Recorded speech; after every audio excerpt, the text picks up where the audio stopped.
زکوٰۃ حقیقت میں ہے کیا، اس کو سمجھ لیجئے۔ زکوٰۃ کے اعتبار سے بھی شریعت اسلامی کی روح سے مال جو ہے وہ دو قسم کا ہے۔ جیسے زمین میں نے عرض کیا دو قسم کی ہے، خراجی، عشری۔ ایسے ہی مال باطنی، اموال باطنی، اموال ظاہری۔ کسی شخص نے گھر میں کچھ پیسہ رکھا ہوا پس انداز کر کے، یہ اموال باطنی ہے۔ کسی نے زیور رکھا ہوا ہے، چلیے سونے کی ڈلی رکھ لی ہے کسی نے، کسی برے وقت کے لیے، پتہ نہیں نوٹ جو ہیں وہ تو دھیلے کے رہ جائیں، جیسے کویتی دینار ہو گیا تھا، کہیں ایسی آفت نہ آ جائے کوئی تھوڑا سا سونا لے کر رکھ لو۔ یہ جو گھر میں چھپا ہوا مال ہے یہ اموال باطنی ہے۔ ان کی زکوٰۃ اسلامی ریاست، نظام خلافت زبردستی نہیں لیتی، ورنہ تو گھر گھر جا کے جامع تلاشی کرنی پڑے گی، ٹرنک کھولنے ہوں گے، تکیے ادھیڑ کر دیکھنے ہوں گے کہیں کچھ رکھا ہوا تو نہیں ہے۔ اسلام کا نظام نظام فطرت ہے۔ اموال باطنہ میں آپ کو آزادی ہے، زکوٰۃ دیں جسے چاہیں دے دیں، آپ کا اور اپنے رب کا معاملہ ہے، وہاں حساب جا کے دے دیجئے گا۔ اموال ظاہری کی زکوٰۃ جبراً لی جائے گی۔ وہ کیا ہے؟ یہ مال ہے جو دکانوں میں ہے، اموال تجارت۔ یہ فیکٹریاں ہیں جن میں فنشڈ پروڈکٹ بھی ہے، خام مال بھی ہے۔ یہ بھیڑ بکریوں کے گلے ہیں، ہزار ہزار بھیڑیں اور ہزار ہزار بکریاں، اونٹوں کی قطاریں، یہ ہے جو ظاہر مال ہے، سامنے ہے، کہاں چھپا کر لے جائیں گے؟ گودام بھی ہے تو وہ گھر تو نہیں ہے، گودام کی تلاشی ہو سکتی ہے، دکان کا حساب لگایا جا سکتا ہے۔ فیکٹری کے اندر اس کی زمین، اس کی مشین، اس کے ٹولز ایگزمپٹ، اس پر زکوٰۃ نہیں ہے۔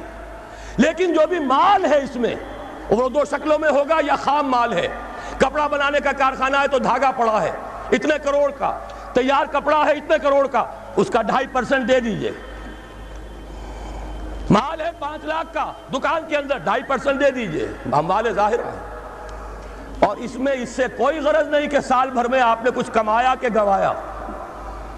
جب تک آپ نصاب کی حد سے اوپر ہیں، چاہے آپ کا اس سال میں آدھا مال گیا، 10 لاکھ کی مالیت تھی، اب آپ 5 لاکھ کے ہیں، لیکن 5 لاکھ پر بھی آپ کو 2.5% دینا ہے، چاہے کمایا ہو چاہے گوایا ہو۔ اور یہ ٹوٹل پر ہے، کسی اکاؤنٹنٹ کی ضرورت نہیں، جو تاریخ معین ہے جا کر دیکھیے کیا مال پڑا ہوا ہے، 2.5% حساب کر کے دے دیں۔ اتنی رقم آئے گی۔ ابھی جو کہہ رہے تھے جنرل صاحب کہ یہ نعرہ بھٹو نے لگایا، یہ بالکل وہی بات ہے جو علامہ اقبال نے فرمائی ہے۔ مغربی تہذیب میں بھی ایک حصہ حق کا ہے، اگرچہ باطل نے اس کے اوپر پورا غلبہ حاصل کر لیا، لیکن حق کا حصہ اس میں بھی تھا۔ وہ کیا تھا؟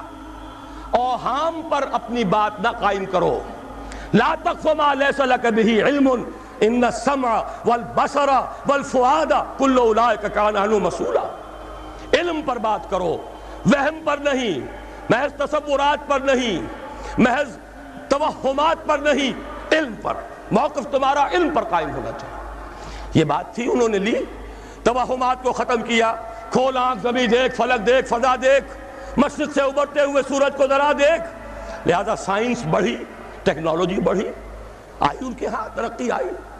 اسی طرح یہ سمجھ لیجئے روٹی، کپڑا اور مکان کوئی کافرانہ نعرہ نہیں تھا، یہ افراد کا بنیادی حق ہے، اور تاریخ انسانی میں پہلی مرتبہ عمر فاروق نے اس حق کا بیان کیا۔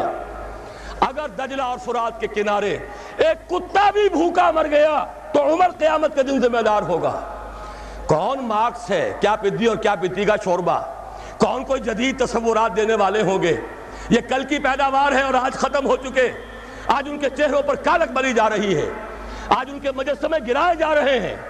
عمر فاروق کا فرمان، یہ محمد کے غلام اور ایک ادنا تربیت یافتہ سپاہی کا فرمان ہے، یہ تا قیام قیامت قائم رہے گا۔ ہر شہری کی بنیادی ضروریات کی کفالت ہے جو نظام خلافت کے ذمے ہے۔ اور اس میں تو جیسا کہ میں نے عرض کیا، اس میں تو حضرت عمر نے مسلمان نہیں کہا،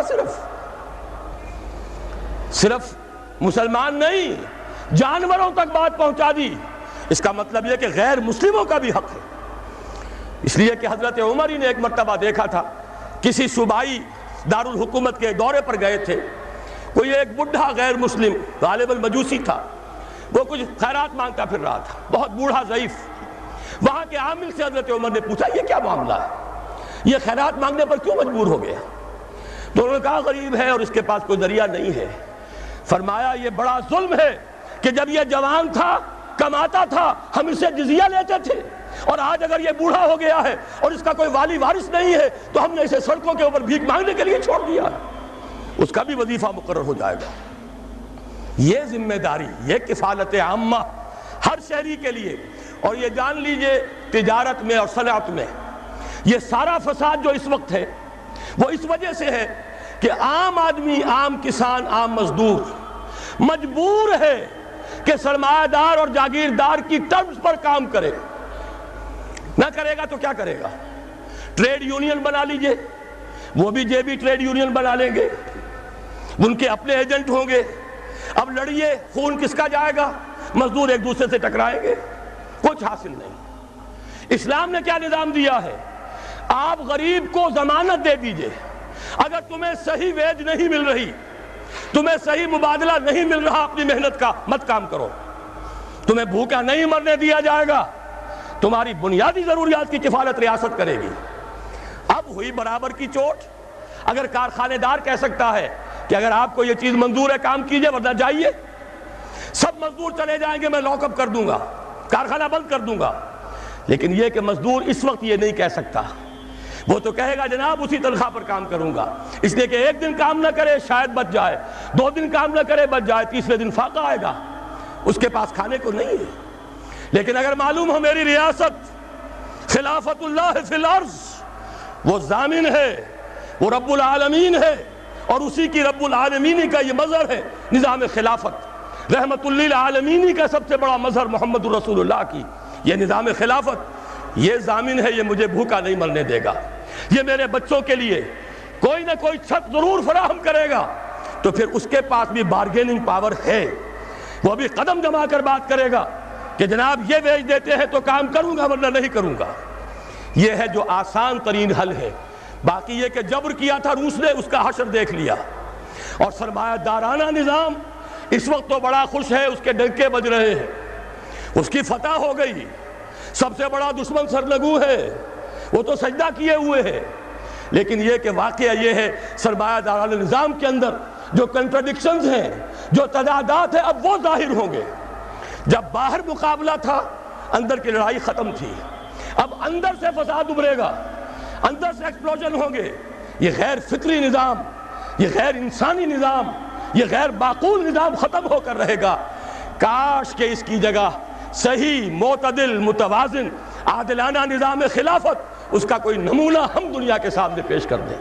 اس وقت پوری دنیا کی طرف ہماری ذمہ داری ہے، ساری نوع انسانی کے ہم مقروض ہیں کہ ہمارے پاس ہدایت ہے، لیکن ہم اس پر خزانے کا سانپ بن کر بیٹھے ہوئے ہیں، نہ خود عمل کرتے ہیں نہ دوسروں کے سامنے نمونہ پیش کرتے ہیں۔